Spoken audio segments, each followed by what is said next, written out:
I've always been one of those guys that can see an idea even before I start. It's just something that's always been inside me. I know what a record is going to sound like before I start.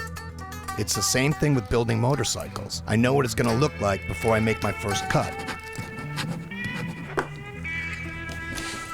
The tricky thing is, and this took me years to master, is how do you get the idea that's in your head into the world? Now that's the real challenge.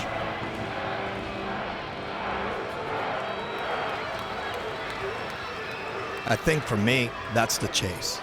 Getting it to that vision that's inside my head.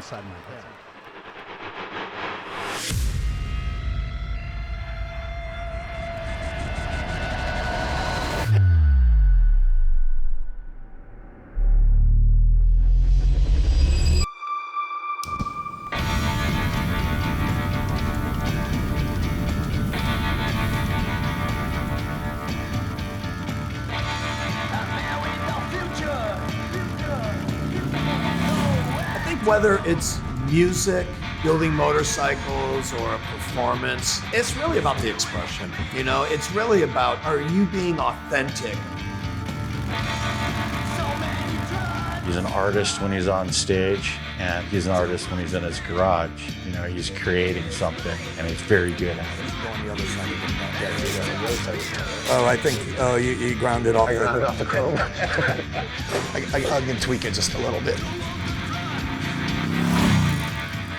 If you're someone who needs to be clean, you shouldn't be around motorcycles. It's a dirty habit. And my wife says my cologne is gasoline.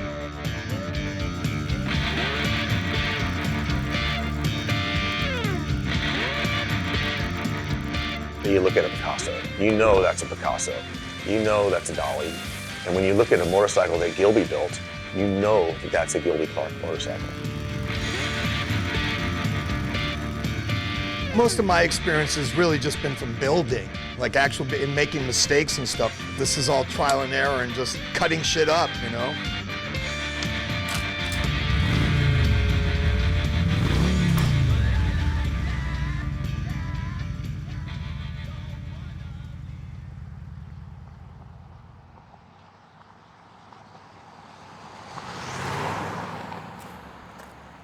You know, a lot of times we'll break down on the side of the road.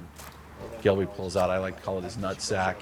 It's a bag of bolts and nuts and washers and everything. He's got it all. You know, he dumps it out on a picnic bench, goes through it, he goes, here it is. You know, he's got exactly what we need.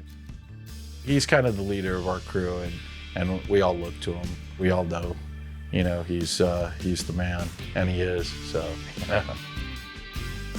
Gilby's like an encyclopedia of knowledge for these motorcycles. He knows the years, differences between a 41 and a 42 and a 65 and a 66, and he picks these parts about him and tells me that that right there, you see this, Paul? This is how this is, and this is how that is, which is really cool.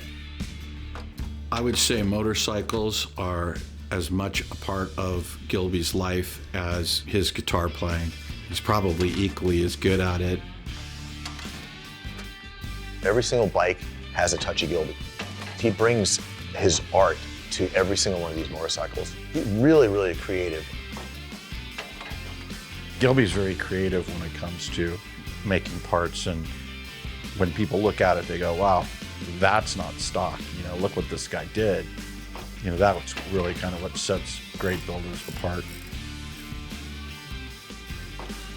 So when people are really good at what they do, they make it look very easy. Gilby's one of those guys.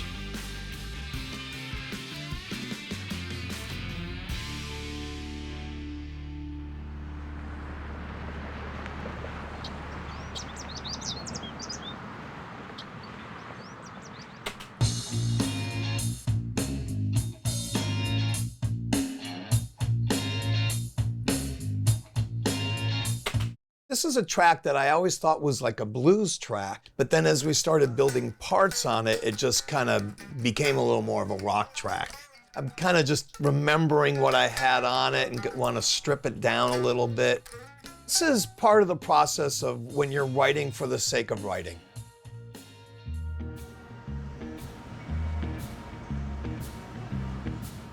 I actually grew up in Euclid, which is the first city to the east of Cleveland. I grew up across the street from a Hells Angels clubhouse. We're talking Hells Angels riding up and down the street.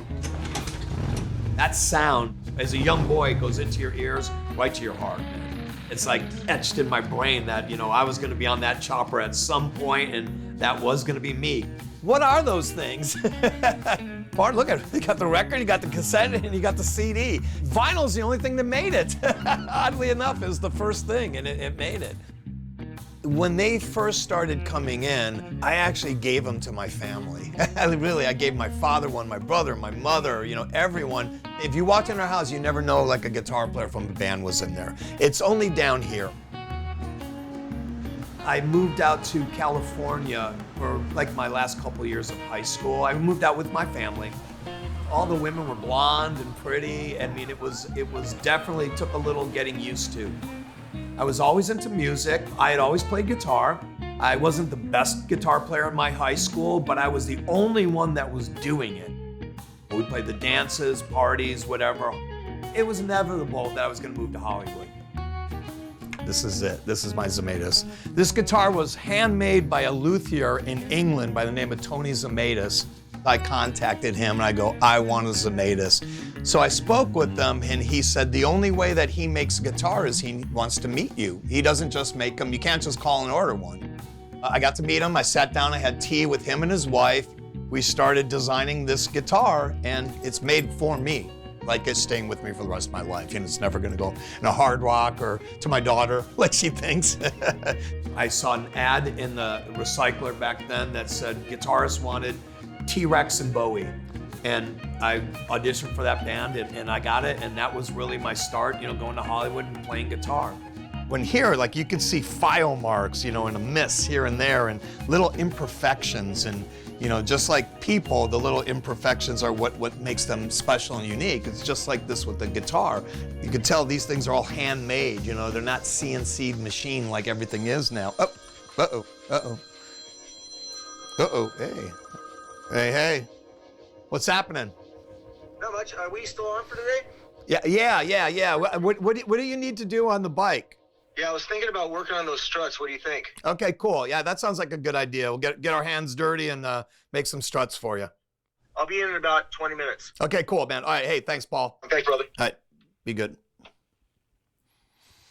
Cell service is so bad here. It keeps freezing, but it's okay. Yeah. Cool.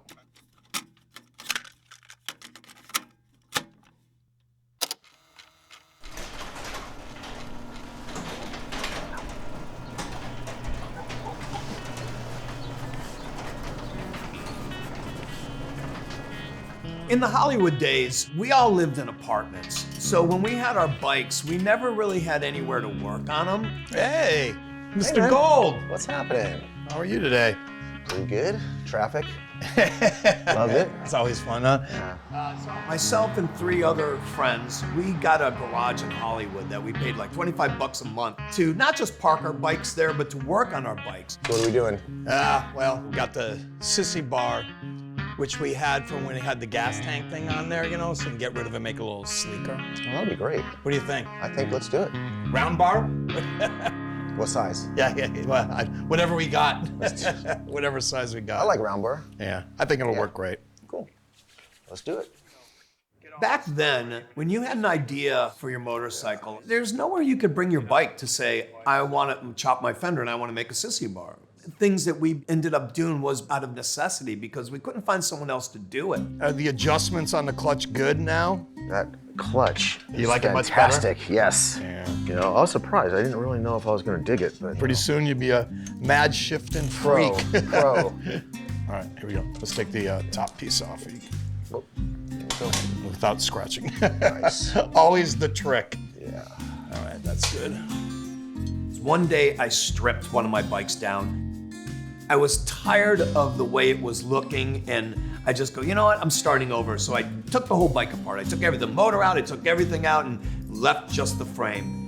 And that was the first time where I said, okay, now I'm starting from scratch and I'm gonna do it my way, how I see it. So I think I'm never gonna use this bend here. So why don't you go up to the bike between there and get a decent measurement from there to there. That'll at least start with it. That works. And just All right, cut cool. it. All right, cool. That works. All right, I'll start on the lathe, start making some parts. Just get a length there. Center to center, right? Yeah, center to center. And even if it's a little long, it's okay. That's not you know, because we'll end up trimming it.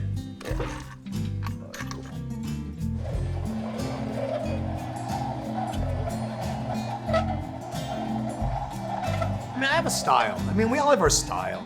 I kind of go back to the earlier chopper bobber kind of thing, where it's really more of a takeoff and then replacing it with something that's still Harley based. When parts don't work, we call that a prototype. Sometimes you make shit and it doesn't work, so it's a prototype.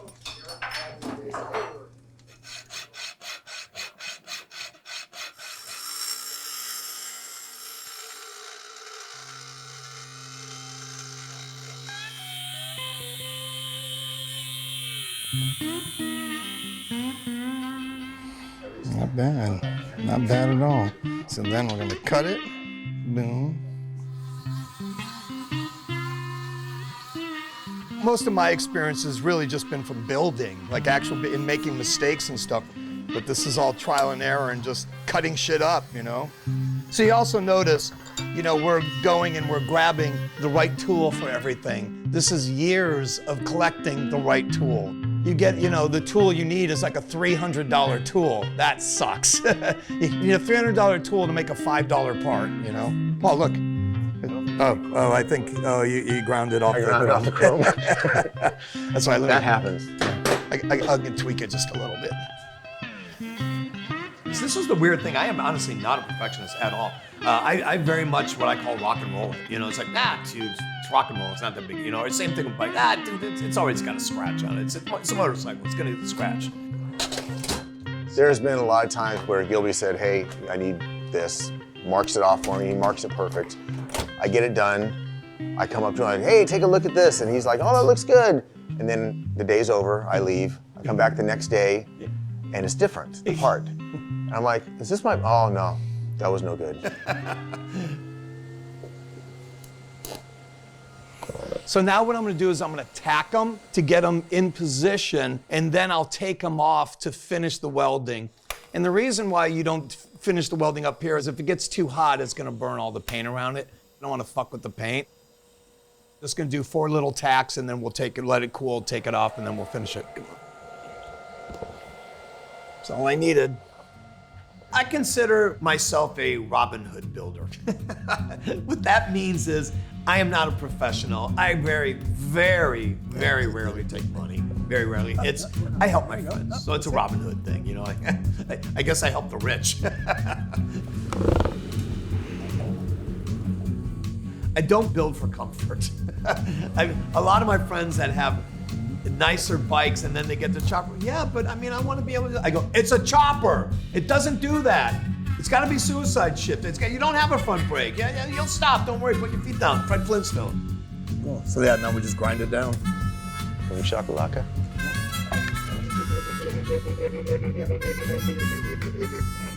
All right, Paul. I think she's as good as she's gonna go. Wanna pop her up?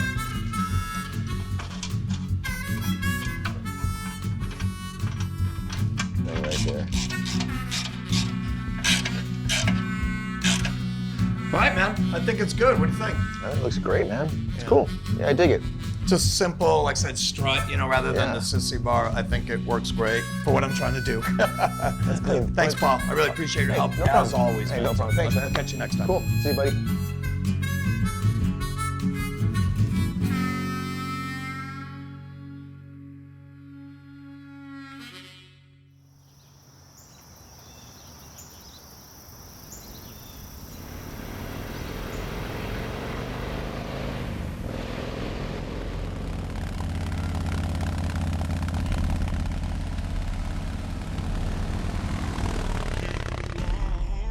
I never felt like I had to fit in. I always felt like almost that lone wolf thing. It's like I'm doing what I'm doing. Whether people like it or not is one thing, but I've learned to satisfy myself.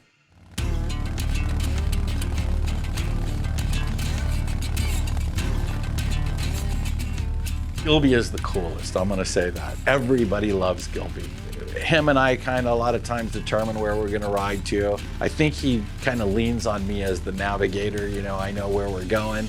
I just kind of point Gilby in the way and he takes off, and good luck keeping up with him, man. He can ride like a motherfucker. I think whether it's music, building motorcycles, or a performance, it's really about the expression. You know, it's really about, are you being authentic? Are you really making your statement? I think that's really important. When you're done with your bike, you know, boom, is that you? Yes, it's you. If you're writing a song, when you're done with the song, is that you? Yes, it's you. It's gotta be you.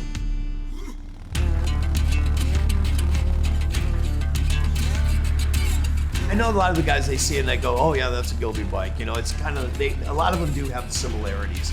But hopefully I'm just getting better at it because, you know, there's a few things you go, ooh. And there's a couple you go, all right, that was me.